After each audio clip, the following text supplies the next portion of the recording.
Сәлем құрметті достар, бүгін сүзбе бәлішін дайындайтын боламыз. Оған керекті заттар 500 грамм ұн, сәл пәл тұз, 1 ас қасық разрыхлитель қопсытқыш, соның барлығын салып, ұнды жақсылап араластырып аламыз.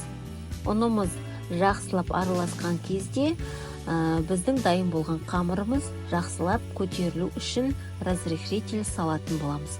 Оның үстіне 1 жұмыртқаны жарып, ұнға саламыз. Содан соң 3 ас қасық қаймақ саламыз. Және 200 граммдай бөлме температурасында жібіп тұрған сары майды саламыз. Майларыңыз жұмсақ болуы керек. Тестіні араластырған кезде қамырды жақсы тез-тез араластыру үшін және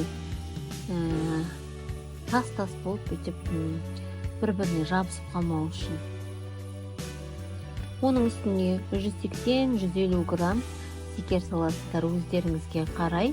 Егер бәліштің қамыры тым қатты тәтті болмасын десеңіздер, 150-100 грамм салсаңыздар болады.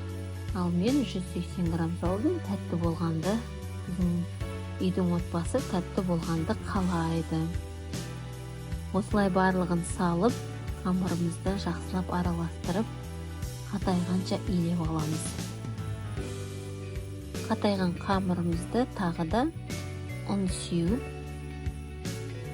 біраз басып илеп аламыз. Сіздерде осындай эластичный қамыр дайын болады.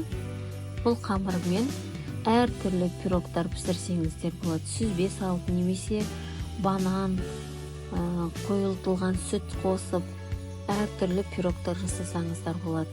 Печенье пісіріп жіберсеңіздер де болады бұл қамырдан. Осындай күшті эластичный қамыр дайын болады. Осыны салафанға салып, холодильникке саламыз қазір. Әбден басып аламыз.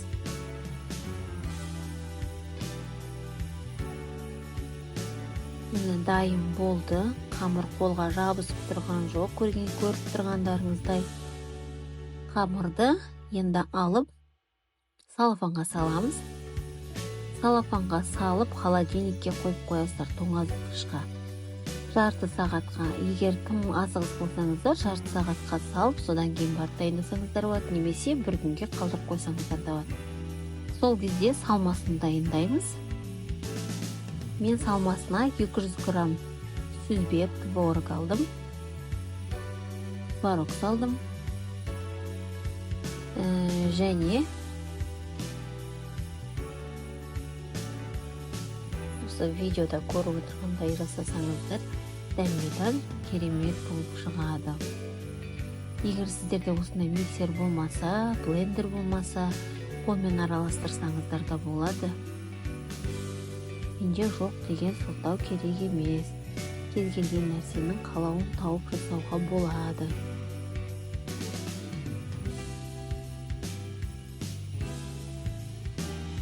Оның үстіне қаймақ салдым. 2 ас қасықтай. 2-3 ас қасық қаймақ салып жібересіздер осылай. Әркім енді әртүрлі дайындайды. Бұл менің өзім дайындау әдісім. Мен творожный пирогты осылай дайындаймын.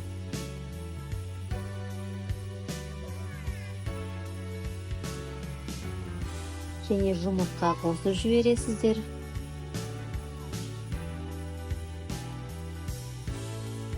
Екі жұмыртқа салып жібердім. Енді осы қоспаның барлығын араластырып, жақсылап тұрып араластырып аласыздар. Бәрі бір келкі болып, сұп-сұйық болып, қоймалжың болып, көтеріліп, қайнайды, араластырасыздар. Сол кезде дайын болады. Қамырымызды аламыз да, формамызға алдын ала мен қағазын төсеп, майын жағып дайындап қойғам. Қамырды кішкене ысып алып, ондай қатты керім жұқа қылмайсыздар, қамырды ысып аласыздар да. Сосын формаға қолмен жайғастырасыздар. Қамыр жабысқақ болғандықтан қолмен жайған кезде өте ыңғайлы жайылады. Қалаған формаларыңызға жасауларыңызға болады. Қамыр жұмсақ және тез икемделгіш.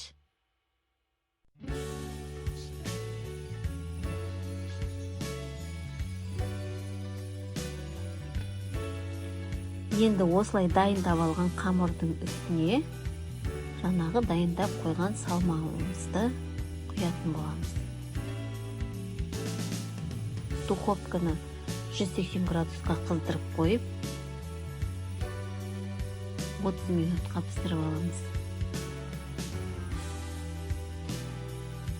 Міне қамырдың барлығын жақсылап орналастырдым. Жан жағын 1,5-2 сантиметрдей биік қылдым.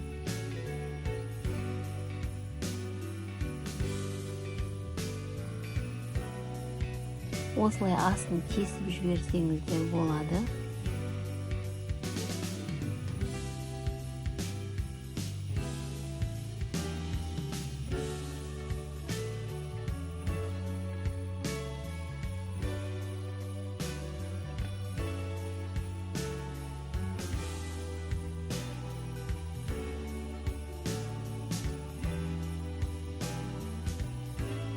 Өстіп салмасын құямыз.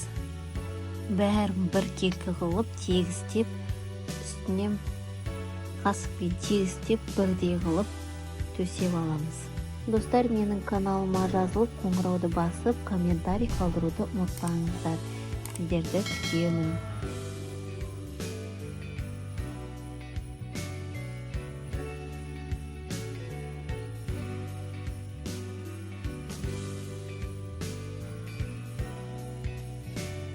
Осылай дайындап алған пирогымыздың үстіне әдемілеп өз қалауларыңыз бойынша осындай изюм немесе өрік, әртүрлі орешка салсаңыздар да болады. Өздеріңіздің фантазияларыңызға қарай. Менде үйде бар нәрсе осы изюм болды. Сол изюмдерді үстіне салып жібердім. Енді осыны алып духовкаға саламыз. Духовкада 30 минут піскенде міне осындай керемет пирог дайын болады.